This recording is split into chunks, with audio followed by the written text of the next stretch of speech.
नमस्कार दोस्तों, आज की इस वीडियो में आप सबका हार्दिक स्वागत है।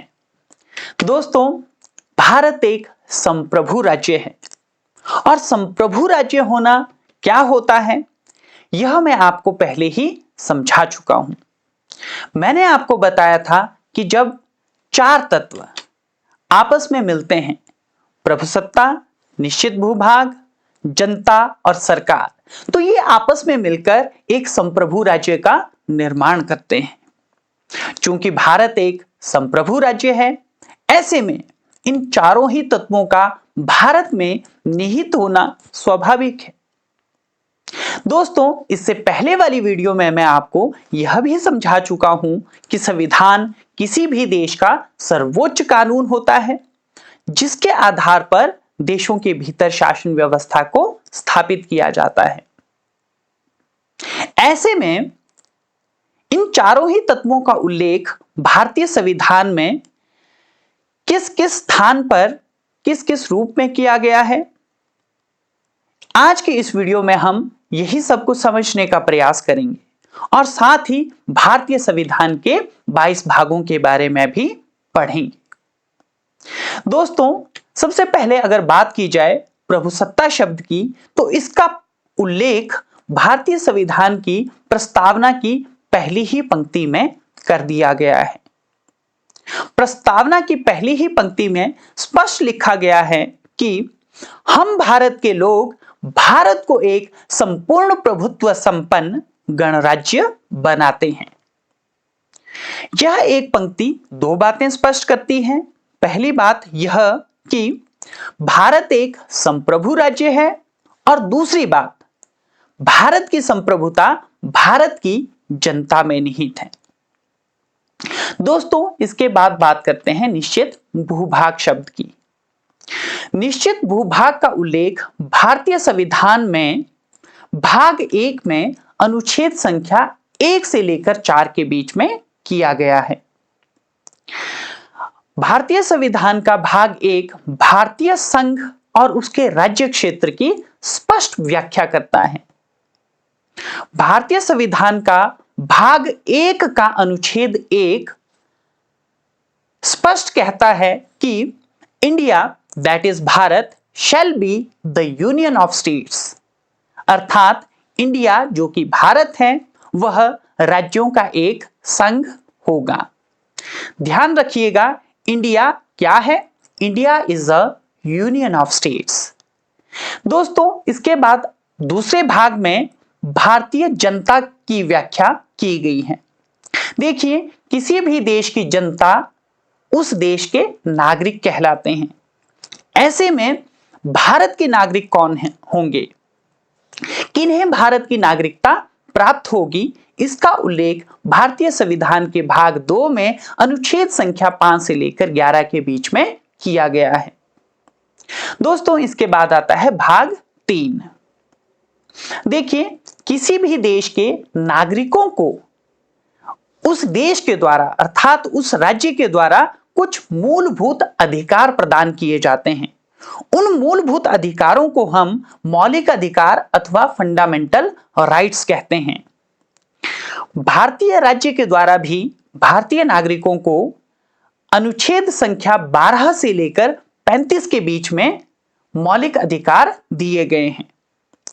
मौलिक अधिकारों का जो विचार है वो अमेरिका के संविधान से लिया गया है और शुरू में जब संविधान लागू किया गया था तब 7 तरह के मौलिक अधिकार भारतीय नागरिकों को प्राप्त थे, लेकिन बाद में संपत्ति के अधिकार को मौलिक अधिकारों की सूची से हटा दिया जाता है और इस समय भारतीय नागरिकों को 6 तरह के मौलिक अधिकार भारतीय संविधान के द्वारा प्रदान किए गए हैं। दोस्तों, इसके बाद आता है भाग 4। भाग 4 अनुच्छेद संख्या 36 से लेकर 51 तक राज्य के नीति निर्देशक सिद्धांतों की व्याख्या करता है। नीति निर्देशक सिद्धांत क्या होते हैं? एक राज्य को अथवा एक राज्य की सरकार को अपनी जनता के कल्याण के लिए किन किन बातों का ध्यान रखना है, किन किन उद्देश्यों को प्राप्त करने के लिए कार्य करना है, जनता के कल्याण के लिए, जनता के विकास के लिए किन किन नीतियों का अनुसरण करना है, इन तमाम बातों का उल्लेख भारतीय संविधान के अनुच्छेद संख्या 36 से लेकर 51 के बीच में नीति निर्देशक सिद्धांतों के अंतर्गत किया गया है। नीति निर्देशक सिद्धांतों को हम राज्य के नागरिकों के प्रति कर्तव्यों के रूप में ले सकते हैं, अर्थात राज्य का अपने नागरिकों के प्रति क्या कर्तव्य है, यही नीति निर्देशक सिद्धांतों के अंदर व्याख्या है। दोस्तों, इसके बाद आता है भाग 4 क। आगे बढ़ने से पहले एक बात आपको पूरी तरह से स्पष्ट कर देता हूं। भारतीय संविधान मूल रूप से 22 भागों वाला था, लेकिन इस समय भारतीय संविधान में 25 भाग माने जाते हैं। कह सकते हैं कि भारतीय संविधान के कुल 25 भाग हो गए हैं, लेकिन यह 25 भाग अलग से नहीं जोड़े गए हैं। कहने का तात्पर्य है कि 22 के बाद 23वां, 24वां या 25वां भाग नहीं जोड़े गए हैं, बल्कि मुख्य भागों के उपभाग के रूप में इन्हें भारतीय संविधान में शामिल किया गया है। उदाहरण के तौर पर भारतीय संविधान के भाग संख्या 4 के साथ भाग संख्या 4 क को जोड़ दिया गया है, और इस भाग संख्या 4 क में अनुच्छेद 51 क को जोड़ा गया है। इस भाग संख्या 4 क में भारतीय नागरिकों के मौलिक कर्तव्यों का उल्लेख किया गया है। जैसा कि मैंने आपको बताया, मौलिक कर्तव्य मूल संविधान का हिस्सा नहीं थे, लेकिन बाद में भारतीय संविधान में इन्हें 1976 में हुए 42वें संवैधानिक संशोधन के द्वारा शामिल किया जाता है। ये जो मौलिक कर्तव्य हैं, यह सोवियत संघ के संविधान से विचार के रूप में भारतीय संविधान में शामिल किए जाते हैं। पहले पहल भारतीय नागरिकों के कुल 10 मौलिक कर्तव्य निहित थे, लेकिन बाद में 66वां यानी कि 86th जो अमेंडमेंट हुआ है, संशोधन हुआ है, उसके द्वारा 11वें मौलिक कर्तव्य को भारतीय संविधान में शामिल कर दिया गया है। दोस्तों, थोड़ा सा रिकैप्चुलेट कर लेते हैं। अभी तक हम 3 तत्वों के बारे में पढ़ चुके हैं। प्रभुसत्ता का उल्लेख प्रस्तावना में किया गया है, निश्चित भूभाग का वर्णन भाग 1 में है, नागरिकता का वर्णन भाग 2 में है। मतलब 3 तत्व हो गए, पहला प्रभुसत्ता, दूसरा निश्चित भूभाग और तीसरा नागरिकता। इन 3 तत्वों का वर्णन प्रस्तावना भाग 1 और भाग 2 में है। भाग 3 में नागरिकों को राज्य के द्वारा जो जो अधिकार दिए गए हैं, अर्थात मौलिक अधिकारों का वर्णन है। भाग 4 में राज्य के नागरिकों के लिए क्या कर्तव्य हैं, अर्थात नीति निर्देशक सिद्धांतों का वर्णन है। और भाग 4 क में नागरिकों के राज्य के प्रति क्या कर्तव्य हैं, जिनका उन्हें पालन करना चाहिए, इनका वर्णन किया गया है। दोस्तों, भाग 5 संघ की व्याख्या करता है, अर्थात संघ सरकार की व्याख्या करता है। जैसा कि मैंने आपको बताया, India is a union of states. Union of states होने के नाते भारत में 2 तरह की सरकारें हैं। उदाहरण स्वरूप हिमाचल प्रदेश की सरकार, उत्तर प्रदेश की सरकार, पंजाब की सरकार, हरियाणा सरकार, केरला सरकार एक तरफ प्रांतीय सरकारें हैं, और दूसरी तरफ सभी प्रांतों की एक सामूहिक सरकार है, एक संघीय सरकार है, जिसे हम संघ सरकार, केंद्र सरकार, राष्ट्रीय सरकार अथवा भारत सरकार कह सकते हैं। अतः ये जो आपकी संघीय सरकार है, चूंकि यह सरकार है और सरकार के हमेशा 3 अंग होते हैं, तो ऐसे में जो संघ सरकार अथवा केंद्र सरकार है, इसके भी 3 अंग हैं, विधानपालिका, कार्यपालिका तथा न्यायपालिका। भारतीय संविधान के भीतर सर्वप्रथम भाग 5 के अध्याय 1 में कार्यपालिका की व्याख्या की गई है। यहां पर आगे बढ़ने से पहले आपको थोड़ा सा और स्पष्टीकरण दे देता हूं, आपने कंफ्यूज बिल्कुल नहीं होना है। जिस तरह आपकी पुस्तक के भीतर यूनिट होती है, एक यूनिट के अंदर कुछ चैप्टर्स होते हैं, कुछ अध्याय होते हैं, कुछ लेसन्स होते हैं, ठीक है। इसी तरह भारतीय संविधान में शब्द का प्रयोग किया गया है पार्ट्स, यानी कि भाग, और भागों के भीतर अध्यायों का वर्णन किया गया है और अध्यायों के अंदर फिर अनुच्छेदों का वर्णन किया गया है। इससे पहले के जो मैंने अनुच्छेदों का वर्णन किया वहां पर अध्याय नहीं थे, लेकिन भाग 5 के भीतर 5 अध्याय हैं। तो भाग 5 के अध्याय नंबर 1 की बात की जाए तो भाग 5 का अध्याय नंबर 1 कार्यपालिका शब्द की व्याख्या करता है। देखिए दोस्तों, एक देश का जो सर्वोच्च पदाधिकारी होता है या भारत में सर्वोच्च जो पदाधिकारी हैं वो राष्ट्रपति हैं, वो कार्यपालिका प्रमुख होते हैं।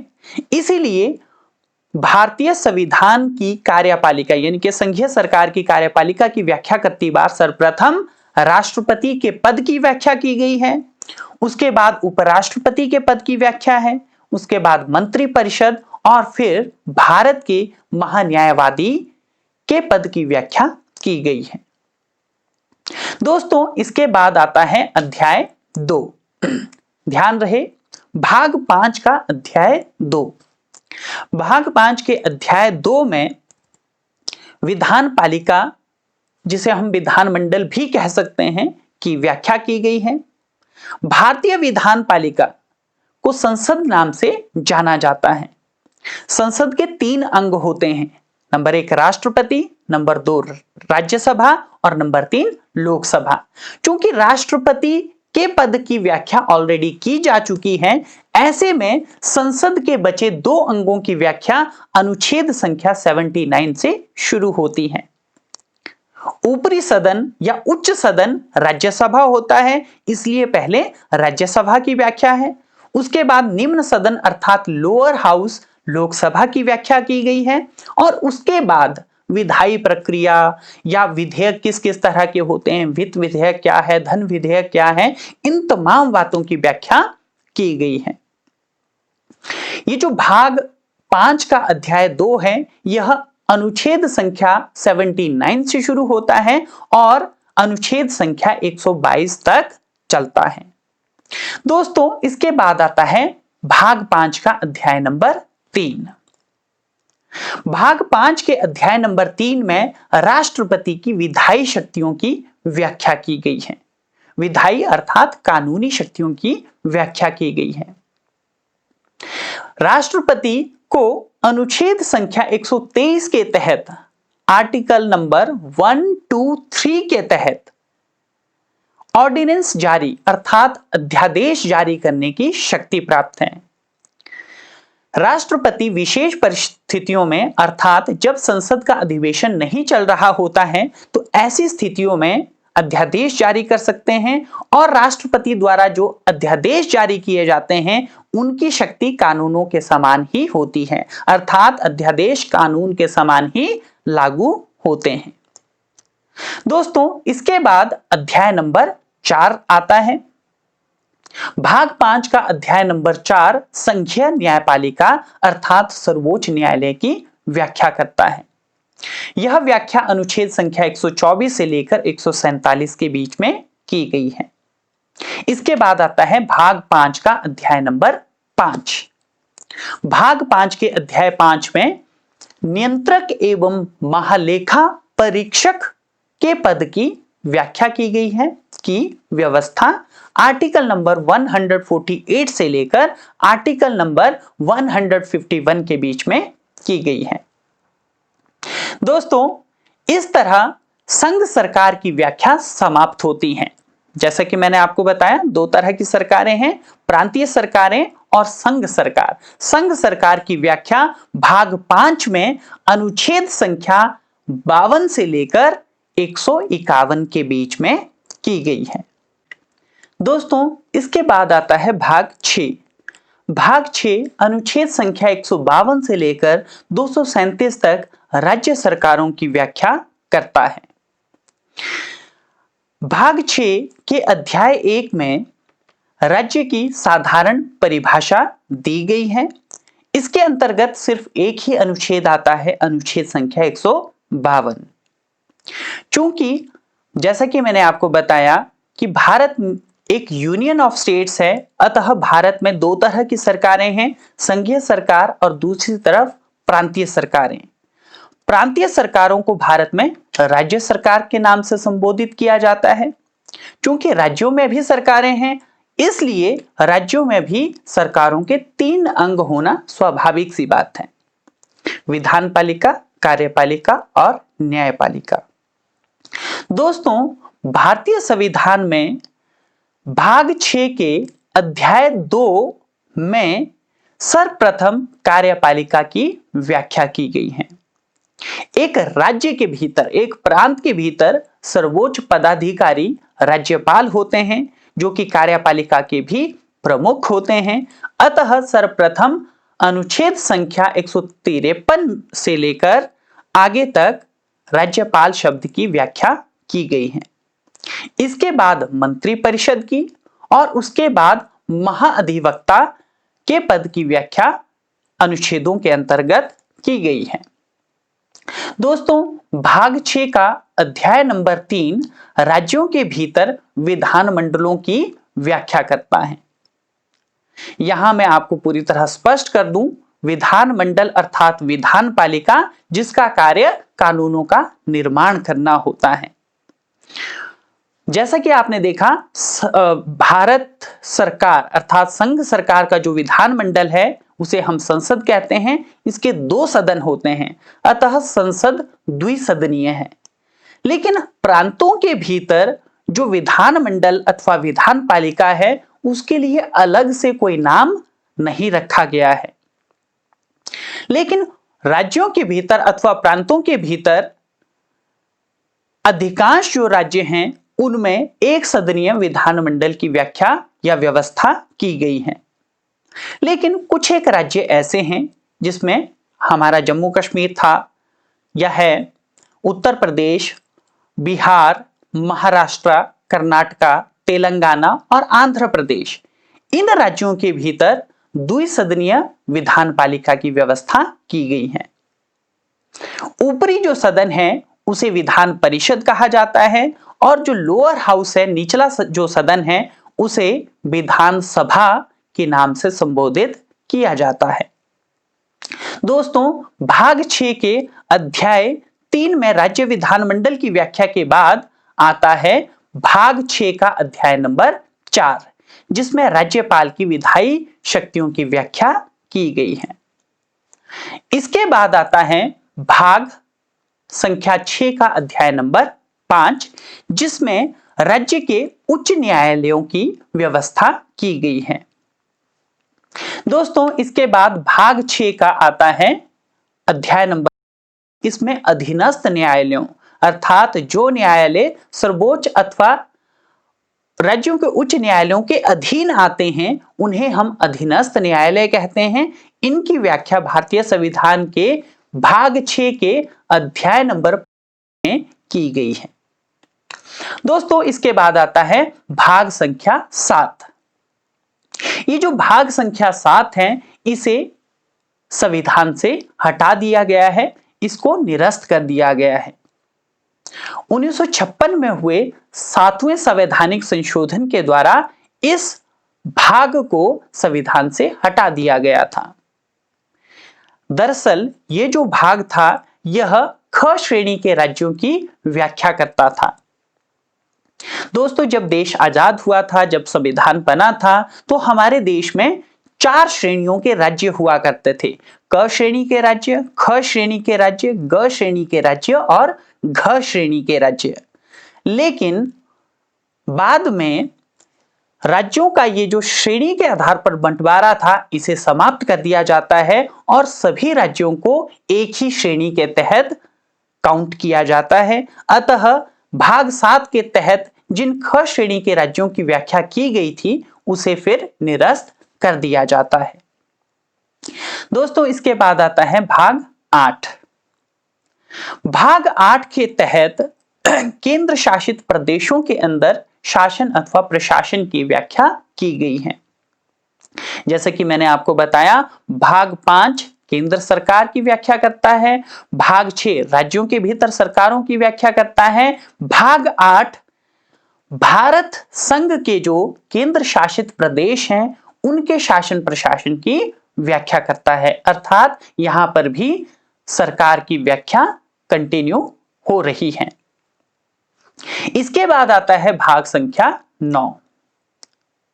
आपको जानकर यह बहुत अच्छा महसूस होगा कि भारत एक लोकतांत्रिक देश है और भारत में लोकतंत्र को और अधिक सार्थक बनाने के लिए, लोगों की अधिक से अधिक शासन के कार्यों में भागीदारी को बढ़ाने के लिए ग्रास रूट लेवल पर यानी कि स्थानीय स्तर पर भी लोकतांत्रिक व्यवस्थाओं को स्थापित किया गया है। भारत में भारतीय संविधान के भाग 9 के तहत ग्रामीण स्तर पर लोगों को शासन के कार्यों में भागीदार बनाने के लिए पंचायती राज व्यवस्था की स्थापना की गई है। दोस्तों, इसके बाद आता है भाग 9 ख। भाग 9 ख के तहत शहरों के भीतर आपकी नगर पंचायत है, नगर पालिका है, नगर निगम है, इनके तहत शहरी लोगों को शासन के कार्यों में भागीदार बनाने की व्यवस्था संविधान के द्वारा की गई है। दोस्तों, इसके बाद आता है भाग 9 ख। यहां पर कोऑपरेटिव सोसाइटीज की व्यवस्था की गई है। इसके बाद आता है भाग 10। भाग 10 अनुसूचित जाति और जनजातीय क्षेत्रों के प्रशासन की बात करता है। दोस्तों, इसके बाद आपका भाग 11, भाग 12, भाग 13, भाग 14 यह उतने महत्वपूर्ण नहीं है, इसलिए मैं समय को बचाने के लिए इनकी व्याख्या नहीं कर रहा हूं। आप इन्हें स्वयं से पढ़ सकते हैं। इसके बाद आता है भाग 15। भाग 15 अनुच्छेद संख्या 323 से लेकर 329 के बीच में है। जैसा कि मैंने आपको बताया कि भारत एक लोकतांत्रिक देश है और लोकतांत्रिक देशों के अंदर निर्वाचन की प्रक्रिया अर्थात चुनावों की प्रक्रिया का विशेष महत्व होता है। भारत में चुनावों के लिए किस प्रकार की व्यवस्था की गई है, इन सब बातों का उल्लेख भाग 15 में अनुच्छेद संख्या 323 से लेकर 329 के बीच में किया गया है। दोस्तों, इसके बाद आता है भाग 16, जो कि फिर से उतना महत्वपूर्ण नहीं है। इसके बाद बात करते हैं भाग 17 की। भाग 17 अति महत्वपूर्ण है क्योंकि भाग 17 भारत की राजभाषा की बात करता है। यह भाग अनुच्छेद संख्या 343 से लेकर 351 के बीच में है। भाग संख्या 17 में भारत राज्य की राजभाषा की बात की गई है। इसके साथ साथ संघ की भाषा की बात की गई है। उसके साथ साथ प्रादेशिक भाषाओं की बात की गई है। उसके साथ साथ उच्चतम न्यायालय और उच्च न्यायालयों के अंदर कौन सी भाषा प्रयोग की जाएगी, इन तमाम बातों की व्याख्या भाग संख्या 17 के अंतर्गत की गई है। और साथ ही कुछ विशेष निर्देश अनुच्छेद की भी व्यवस्था की गई है। दोस्तों, इसके बाद आता है भाग 18। ये जो भाग 18 है, इसके अंदर भारतीय संविधान में या भारतीय संविधान किस किस तरह से देश के अंदर आपातकाल लगाने की अनुमति प्रदान करता है, इसकी व्याख्या की गई है। भाग संख्या 18 के तहत आर्टिकल नंबर 352, आर्टिकल नंबर 356 और आर्टिकल नंबर 360 तीन तरह के आपातकाल को लगाने की शक्ति राष्ट्रपति को प्रदान करता है। इसके बाद आता है भाग संख्या 19। यह उतना महत्वपूर्ण नहीं है, इसलिए बात करेंगे भाग संख्या 20 की। दोस्तों, भाग संख्या 20 के अंतर्गत आर्टिकल 368 आता है। इस आर्टिकल के तहत, इस अनुच्छेद के तहत भारतीय संविधान में संशोधन किया जा सकता है। अर्थात भारतीय संविधान में किन किन नियमों के तहत किन किन प्रक्रियाओं के द्वारा संशोधन किया जा सकता है, इसकी व्याख्या भाग संख्या 20 में आर्टिकल 368 के तहत की गई है। दोस्तों, यह जो भाग अथवा अनुच्छेद है अति महत्वपूर्ण है। इसके बाद भाग 21 और भाग 22 उतने महत्वपूर्ण नहीं है, फिर भी मैंने आपको 22 भाग कवर करने थे इसलिए मेंशन करके रखे हैं। दोस्तों, तो आज की इस वीडियो में हमने 4 अनिवार्य तत्वों को भारतीय संविधान के दृष्टिकोण से समझने का प्रयास किया। प्रभुसत्ता का वर्णन प्रस्तावना में है, भाग 1 में निश्चित भूभाग का वर्णन किया गया है, भाग 2 में नागरिकता का वर्णन किया गया है, भाग 3 और 4 तथा 4 का मौलिक अधिकार, नीति निर्देशक सिद्धांत और मौलिक कर्तव्यों की व्याख्या करते हैं, और फिर भाग 5 के पश्चात सरकार की व्याख्या भारतीय संविधान में शुरू होती है। क्योंकि 2 तरह की सरकारें हैं इसलिए भाग 5 में संघ सरकार, भाग 6 में राज्य सरकारों की व्याख्या है, भाग 8 के भीतर केंद्र शासित प्रदेशों के अंदर के शासन प्रशासन की व्याख्या की गई है, भाग 9 के अंदर पंचायती राज व्यवस्था, नगर पालिका व्यवस्था आदि की व्याख्या की गई है। इसी तरह अन्य भागों के अंदर अन्य व्यवस्थाएं की गई हैं। दोस्तों, बहुत सारे लोग शॉर्टकट्स में विश्वास रखते हैं। अगर आपको भी लगता है कि भागों को याद रखने के लिए कोई शॉर्टकट अपनाना चाहिए तो आप अपना शॉर्टकट खुद बना सकते हैं। लेकिन फिर भी मैं ये समझता हूं कि चीजों को समझने के ऊपर ज्यादा ध्यान दिया जाए। जितना आप चीजों को समझकर याद रखने का प्रयास करेंगे वो चीजें आपके मन मस्तिष्क पर ज्यादा गहराई से उतरेंगी, ज्यादा आपको याद रहेंगी, ज्यादा समझ आएंगी और चिरकाल तक वो आपको फायदा पहुंचाएंगी। इसलिए शॉर्टकट्स के बजाय समझ को बढ़ाने के लिए निरंतर प्रयास करें। आज की इस वीडियो में इतना ही। अब आप कमेंट बॉक्स के अंदर मेरे इन अति महत्वपूर्ण प्रश्नों के उत्तर देंगे। पहला प्रश्न है, मौलिक अधिकारों का वर्णन भारतीय संविधान के किस भाग में किया गया है? और दूसरा प्रश्न है, संविधान संशोधन जो प्रक्रिया है इसका वर्णन किस अनुच्छेद के तहत किया गया है? दोस्तों, वीडियो देखने के लिए धन्यवाद।